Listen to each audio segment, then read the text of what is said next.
श्री वल्लभाधीश की जय। श्री गुसाई जी परम दयाल की जय। श्याम सुंदर श्री अमने महाराणी की जय। श्री हरिराय महाप्रभु की जय। ગોકુલ નાથ કી જય।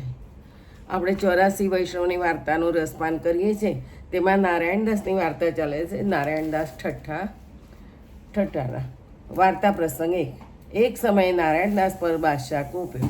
તે નારાયણદાસને કેદખાનામાં નાખ્યા, 5 લાખ રૂપિયાનો દંડ કર્યો। એવું બંધાણ બાંધ્યું કે 5,000 રૂપિયા રોજ ભરે।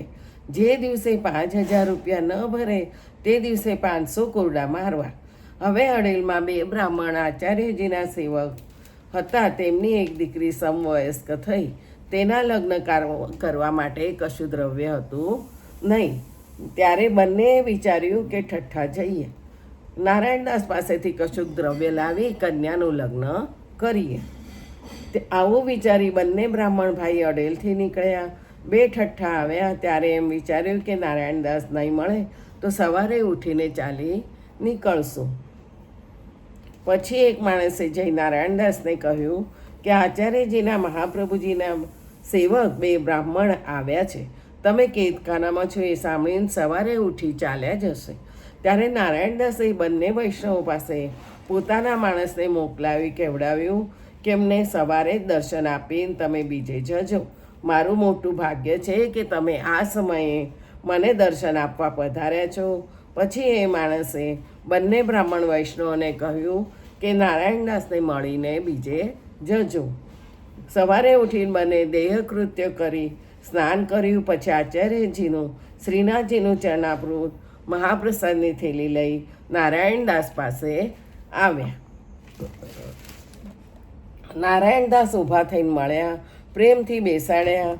બંને વૈષ્ણવોએ શ્રી આચાર્યજીનું ચરણામૃત, શ્રીનાથજીનું ચરણામૃત અને મહાપ્રસાદની થેલી આપી। નારાયણદાસે ઊભા થઈ માથે ચડાવીને લીધી।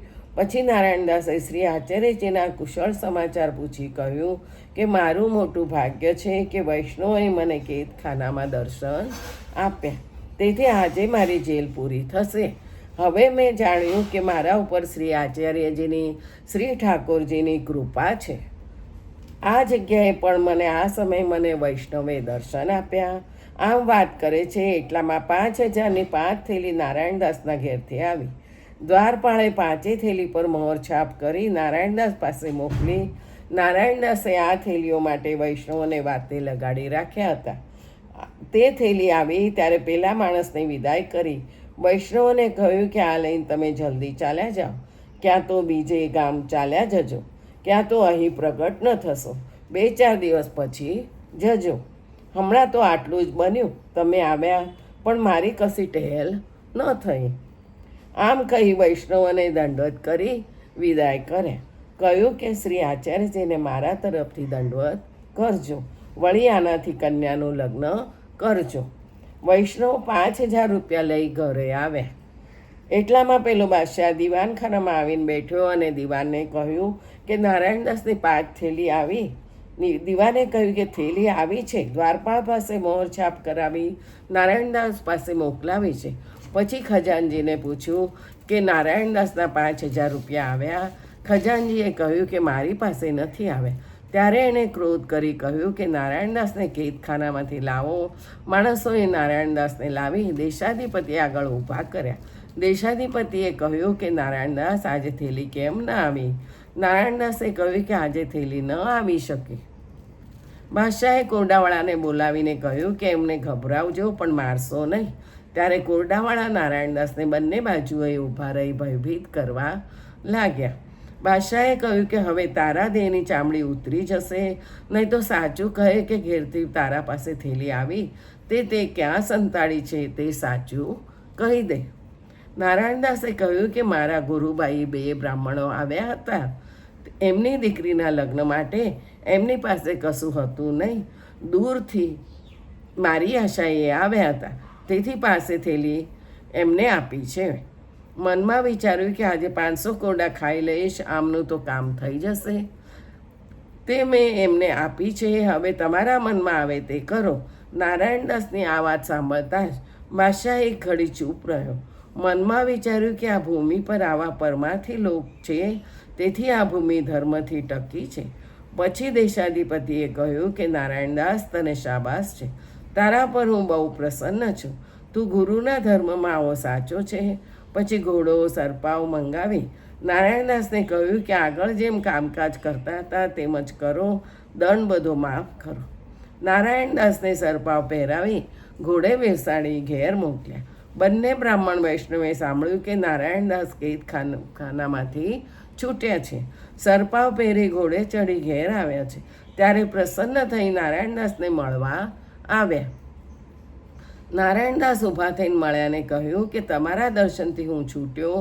પછી 1000 મોહરની થેલી શ્રી આચાર્યજીને ભેટ તરીકે એ વૈષ્ણવોના હાથમાં આપી.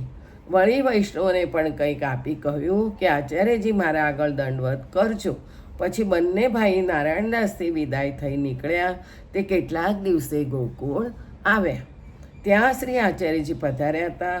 વૈષ્ણવ બ્રાહ્મણો શ્રી આચાર્યજીને નારાયણદાસના દંડવત કરી 1000 મોહર ભેટ ધરી નારાયણદાસના બધા સમાચાર કહ્યા. ત્યારે આચાર્યજી મહાપ્રભુજીએ કહ્યું કે વૈષ્ણવો પર આવી પ્રીતિ જોઈએ. આવો ધર્મ જેના હૃદયમાં હોય તેનું સદા કલ્યાણ જ થાય. પછી બંને બ્રાહ્મણ વૈષ્ણવો શ્રી આચાર્યથી વિદાય થઈ અડેલ આવ્યા. સારી રીતે કન્યાનું લગ્ન કરી લીધું. નારાયણદાસ શ્રી આચાર્યજીના આવા કૃપાપાત્ર ભગવતી હતા. એમનું નામ પહેલાં નરિયા હતું. તે શ્રી આચાર્યજીના સેવક થયા. ત્યારે શ્રી આચાર્યજીએ એમનું નામ નારાયણદાસ પાડ્યું. ભાવપ્રકાશ. વળી બંને ભાઈ બ્રાહ્મણ વૈષ્ણવ સાધારણ નામધારી હતા. પુષ્ટિ લીલા સંબંધી તો હતા નહીં, તેથી એમની વાર્તા કહી નથી. શ્રી આચાર્યજીએ શરણે લીધા. તે શરણના પ્રતાપથી સંસારના દુઃખથી છૂટી મુક્તિના અધિકારી થઈ ગયા. આમ નારાયણદાસ મોટા ભગવતી હતા. એમની વાર્તા ક્યાં સુધી કહેવી?